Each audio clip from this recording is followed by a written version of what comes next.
Hi, this is Pat Moorhead, and we are here live at AWS reInvent 2022 in Las Vegas. This has been an incredible event. I mean, we're seeing the maturity of the cloud. It's 15. It's a teenager, kind of awkward, not perfect, but growing a ton here. But I got to tell you, is this a great event? You know, that 15-year thing and that awkward teenager metaphor, I mean, it's going to stick with you. It's going to be with you for the rest of your career. It is, and I've only used it for, the opening for half our videos, so not all of them. But you have to admit, though, I mean, putting these things in perspective, I think is important because it gives you that idea kind of where it is. And I think we all know that, I think even Andy Jassy said on CNBC, we're 10% into the cloud journey. So, we're definitely not there. I mean, 15 is pretty good, right? That's like 10% of your, 25% of your life. It's still early days, but there's no question just walking around the show floor, the halls, that the demand for compute, the demand for the cloud and what you can do with the data, with the apps, and then of course with all the infrastructure, it's only growing. And any speculation of the world that technology is in some downward cycle, it's kind of misleading. I mean, the truth is there's not a single part of the technology stack that you can look out 5 years and say it's going to be less important. So we hit bumps, we hit cycles, we hit ups, we hit downs. Straightforward, walk through the halls here. You'll see every enterprise, governments, academic institutions, organizations, non-for-profits, they're all here looking at ways that technology can drive their businesses into the future.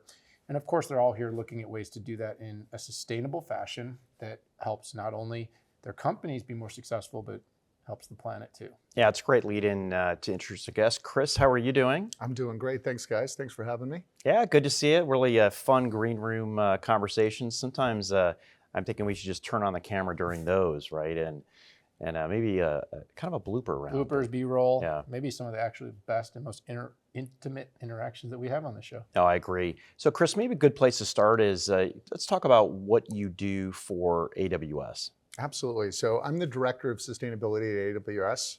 And I really, to simplify it, I focus on driving down the environmental impacts of our infrastructure, as well as helping customers to meet their own sustainability-related needs.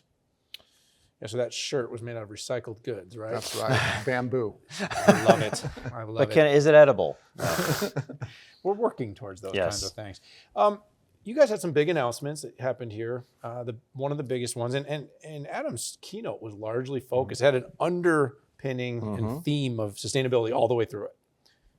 But talk about the water announcement. You guys made a big announcement, something that you were very excited, and it came out very early in his keynote, which is always an indicator that this is front, center, and in focus. Sustainability is really important to AWS. Absolutely. Well, first of all, it's great because Adam not only understands what we're trying to accomplish from a sustainability perspective, he's got a personal passion for it, which is great, and he knows what it means to our customers. So that's always helpful when you've got leaders that really get it, understand the deep sort of complexity around some of these topics. Our big announcement was around being water positive. Most people, when they think about cloud services and applications that they're running, water is not the first thing that comes to mind, right? But we do use water.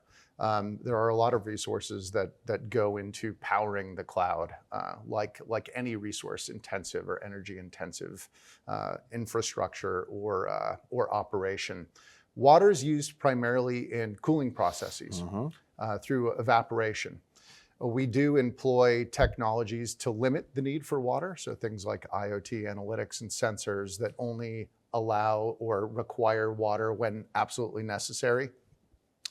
But in taking that into consideration, what the team did is we thought, we understand that water is a scarce resource. Half of the world's population is going to be within water-stressed regions by the end of 2025, it's predicted, primarily driven through climate change. And we understand that it's an important resource. And so we wanted to essentially really focus on our water stewardship.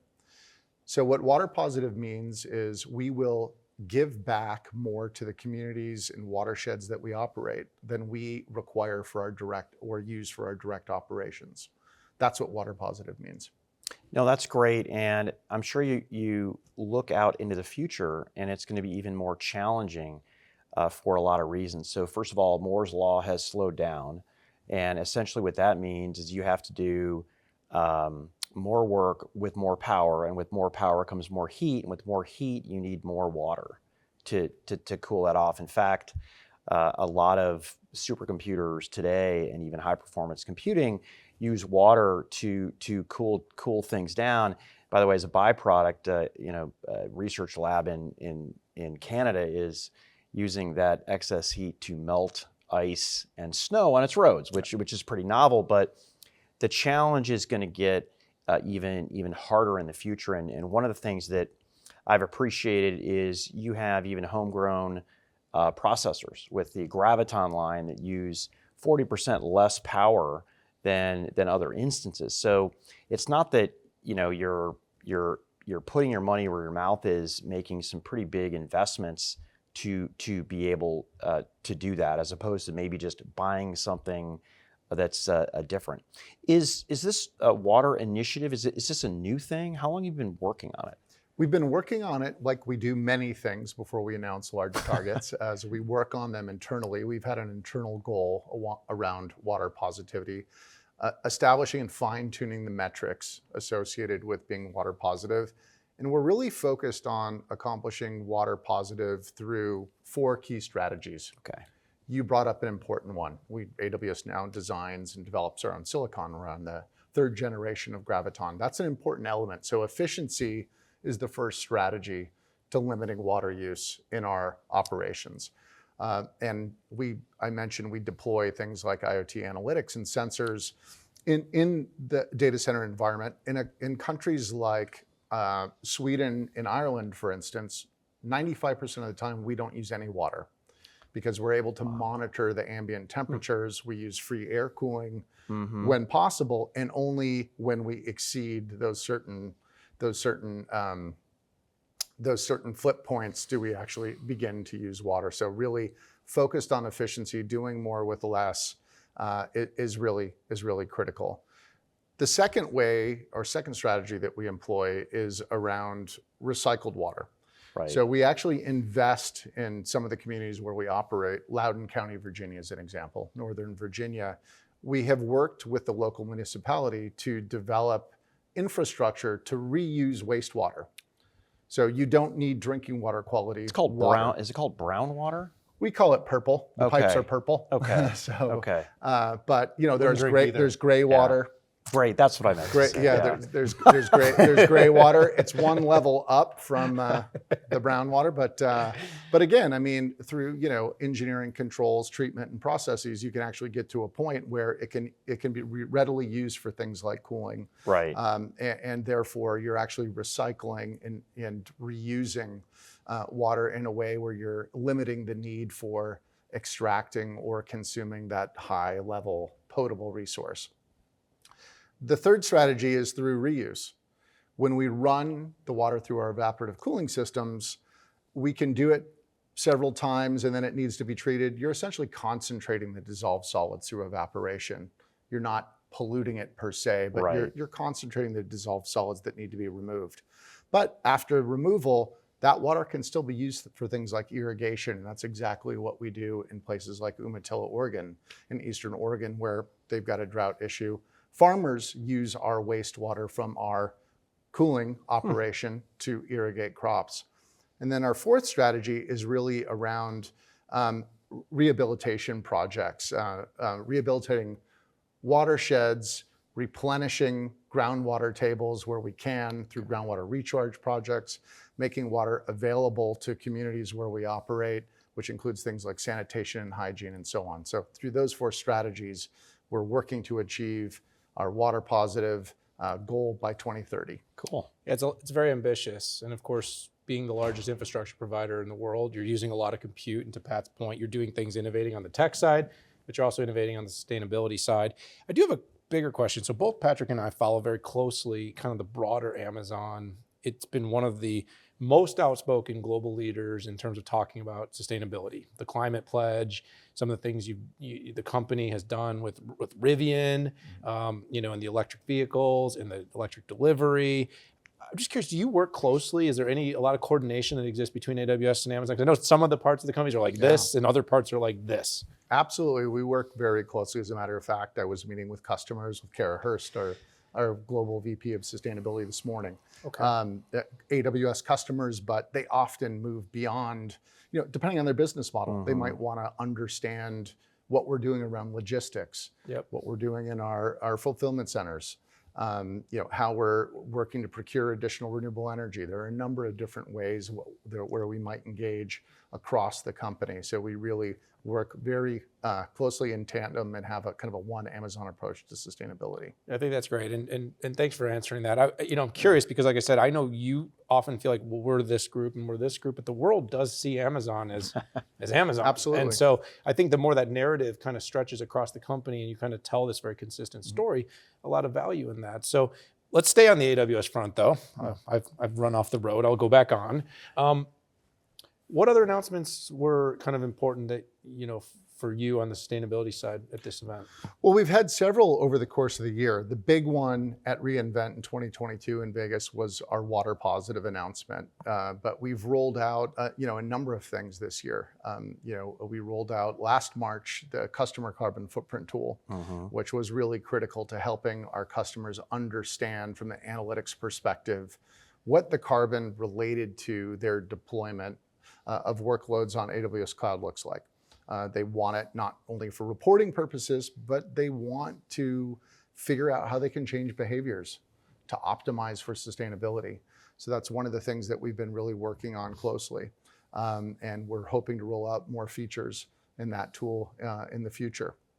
Oh, it's great stuff. I love the new pieces of data that customers can use to help make better choices. And sometimes they, if the ability for somebody to pick something that it helps them meet their sustainability goals and it's good enough performance and the cost is right and they can go for it, I think choice is good, right?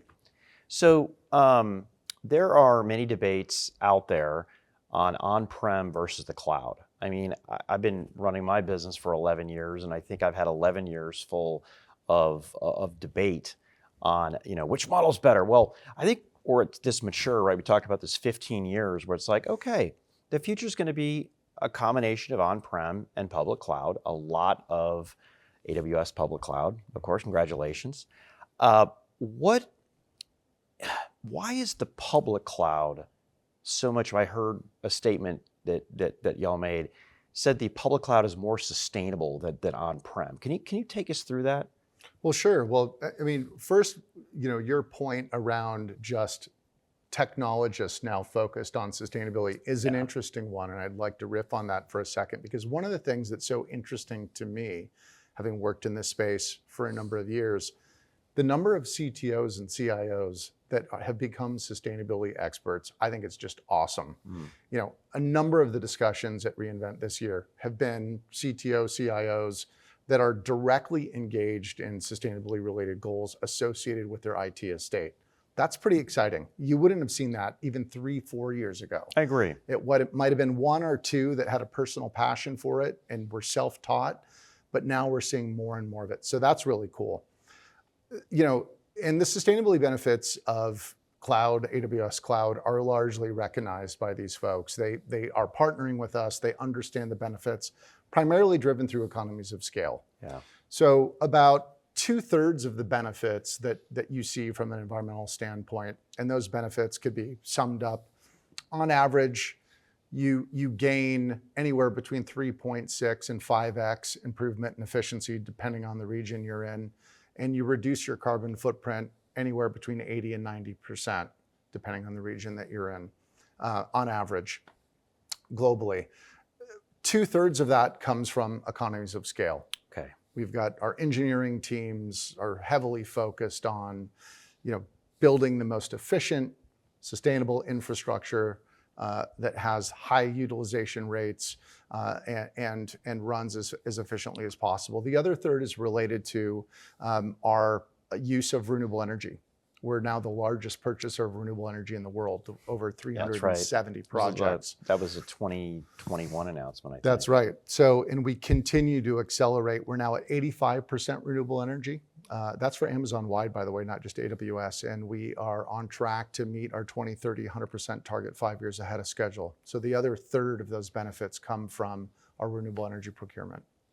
Oh, that's really impressive. Now, as you kind of go through this exercise, right, Andy Jassy did say we're probably about 10% of enterprise workloads, a little bit more than that when you look at the whole massive workloads that are in the cloud now, but we're still somewhat early days. And as customers are in this migration period, are you working with them to sort of quantify that number of, hey, this is how much more you're driving towards ESG goals and sustainability goals, not to mention maybe some even economies of scale for their businesses by moving to the cloud? We do. I work closely with colleagues. A team within our group is a DC divest team, which actually helps to recycle old assets, handle old assets in a responsible way.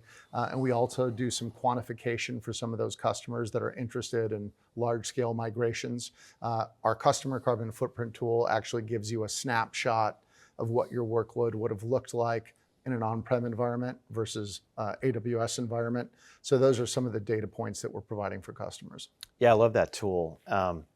We talk a little bit about this in the green room. I want to bring this up. I do a tremendous amount of C-suite advisory and consulting. And when you come in there, there seems to be a couple different camps, okay? I'm not going to pretend like everybody in the C-suite's on the same page. They aren't, okay? You have one camp who's trying to maybe they're operational and they're just trying to like squeeze every piece of efficiency out of that. You have another camp that they have to hit their ESG goals, and then you have people who have CEO typically who at the end has to make money and do it in a sustainable way as possible for the shareholders. So my question for you is first of all, is this something that you're seeing as well? But is it possible? I think it is to be sustainable, good for the shareholders, and good for the environment. Is that possible? Because I see that really kind of that gear is locking in with the audiences that I talk with. Well, the term triple bottom line was coined 30 or so years ago, and we still see that as very true today. Business success and being sustainable are not mutually exclusive, I really believe. And you could really break it down to the most common denominator too. You can look at carbon as a proxy for a euro or a dollar. If you're optimizing for carbon, I can't think of a single instance where you're optimizing for carbon and you don't benefit from a cost perspective as well. Okay. Because you're typically driving additional efficiencies into the processes that you're engaged in. That actually makes sense. If I look at the brownfield environments in particular, whether it's manufacturing, whether it's transportation, whether it's warehousing, what I'm seeing a lot of action is and whether it's we call it IoT on a horizontal basis, but it's smart manufacturing, smart distribution. It is saving energy. And using less resources, and it's having a positive impact to the bottom line. Now, look in Western Europe with energy prices, there is no doubt if you can find a way to use less energy, you are going to save money, and it is going to hit the bottom line. And I always I don't like sides. It is a reality as humans, sometimes we bunch up together, but I think if we are going to do this right, we need a rallying cry that there's something in it for everybody. Yeah. And I have yet to find a person on any side that doesn't agree with, using less to do the same, that's actually a good thing. We should try to do that. And that everybody, we're unfortunately in some polarizing corners I see, and I think that's inhibiting the ability to move this forward as a planet.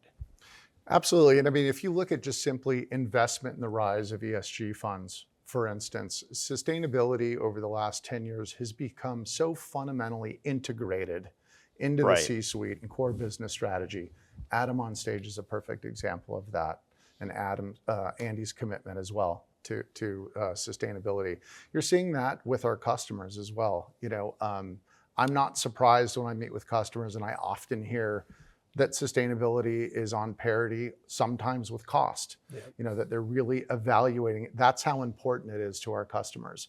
Not all, but some of the sustainability leaders express that sentiment. So it's really become embedded in the core strategy of businesses. Yeah, we've done a remarkable amount of research on sustainability, investment, what's driving Some of the biggest concerns, by the way, from some of our studies is really that companies don't feel that they're moving fast enough to meet the goals that they've committed to. And obviously they feel like they're doing a lot now, but they still see so much in front of them in order to accomplish. I do think that there is a bifurcation between those trying to utilize ESG as a short-term marketecture, okay, versus companies that understand a long-term business strategy.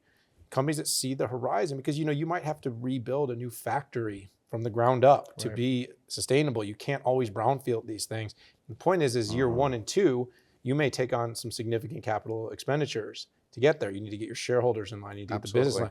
But over the 10 years that follow that, it's kind of like lead buildings. There's been a lot of debate about the lead, because the problem is in the short term, companies had to absorb a lot of costs to get these buildings to where they needed to be.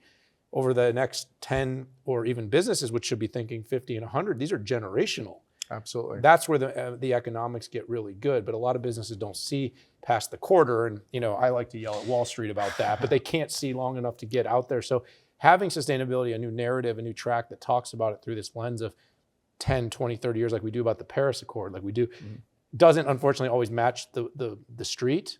But if it does, I think we'll get a lot more buy-in. Yeah, I agree. And people often ask me, where do I see this field heading, the space around sustainability? And I think, that the future Amazons, maybe 10 years from now, will be sustainability native companies. Interesting. I've never heard that term. Not just tech native companies. They talk about decarbonization. It's highly complex. We're faced with the same challenges with our own business as our customers are.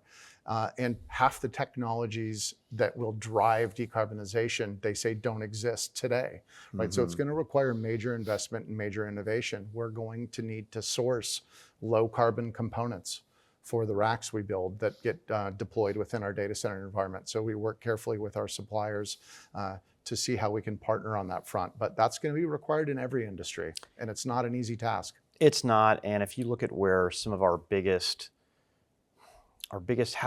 challenges in the past 100 years have been solved, a lot of it has to do with a combination of there's research, which is funded by various entities and governments, and the VC community.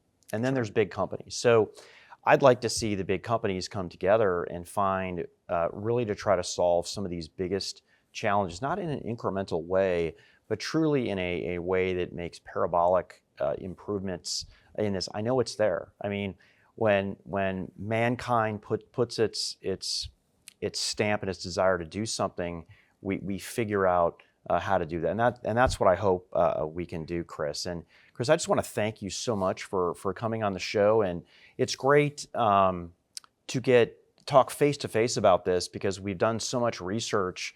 It's funny, we get a PDF or we have a small conversation here, and then we're trying to figure out what's going on, but getting you in front of our audience and all the folks out there, I think is a really big benefit. If nothing else, just on the education of maybe how they can strive to do things different, maybe based on some of the things that you've done, right? Where you were able to trailblaze out there. So we'd hope to have you on again at a future time. And we're always learning, right? It's a big challenge. So we continue to iterate, and learn constantly. So it's been a great conversation with the both of you. I really appreciate it. Thank you. Thanks, Chris.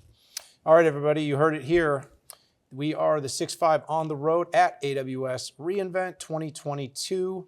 We are broadcasting from the Win, enjoying each and every one of these conversations, talking cloud, talking business innovation, sustainability, and the future. If you like what you heard, hit that subscribe button. We'd love to have you as part of our community. Check out all the videos that we did here at AWS reInvent, and of course, all the videos that Patrick and I do on the 6.5.